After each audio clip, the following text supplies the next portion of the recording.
Amara Velasquez est née dans un quartier bruyant de Mexico où les voitures klaxonnent comme si elles se disputaient l'air et où les vendeurs ambulants chantent du matin au soir. Paradoxalement, c'est dans ce chaos sonore qu'elle découvre l'un des plus grands drames de sa vie. À 9 ans, elle commence à perdre progressivement l'audition à la suite d'une maladie rare. À 13 ans, elle n'entend presque plus rien. Le monde autour d'elle devient flou, lointain, comme si elle était plongée sous l'eau. Sa famille, modeste, n'a pas les moyens d'offrir des traitements sophistiqués. Et pourtant, loin de s'effondrer, Amara développe une sensibilité différente.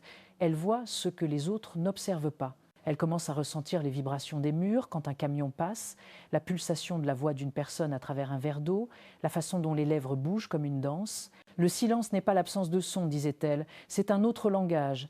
À l'école, on la pense fragile, incapable de suivre, mais Amara refuse qu'on l'enferme dans une case. Elle se passionne pour la mécanique, démonte des radios, des vieux magnétophones, cherche à comprendre comment les machines captent le son.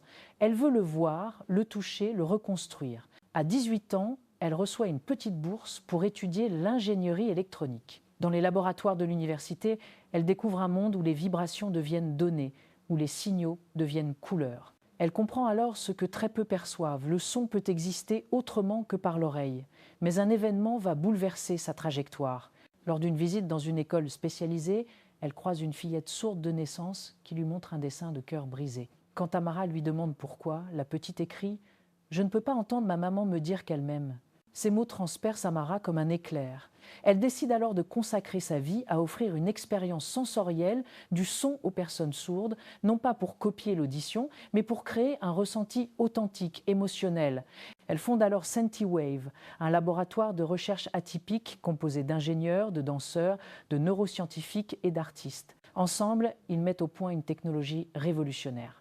Un patch cutané capable de traduire le son en micro-vibrations complexes, suffisamment précises pour transmettre des émotions. Les premiers tests ont lieu dans une salle silencieuse.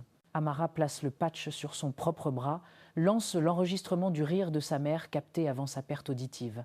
Lorsqu'elle ressent les vibrations, elle éclate en larmes. Pour la première fois depuis 20 ans, elle perçoit quelque chose de ce rire, non avec les oreilles, mais avec le cœur. Sentiwave devient rapidement un espoir mondial pour la communauté sourde. Des enfants qui n'avaient jamais entendu une chanson en ressentent le rythme.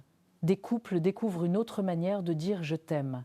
Dans certains hôpitaux, les patchs permettent d'apaiser des patients anxieux en leur transmettant des vibrations apaisantes inspirées du chant des baleines. Mais malgré les récompenses et les conférences prestigieuses, Amara reste humble.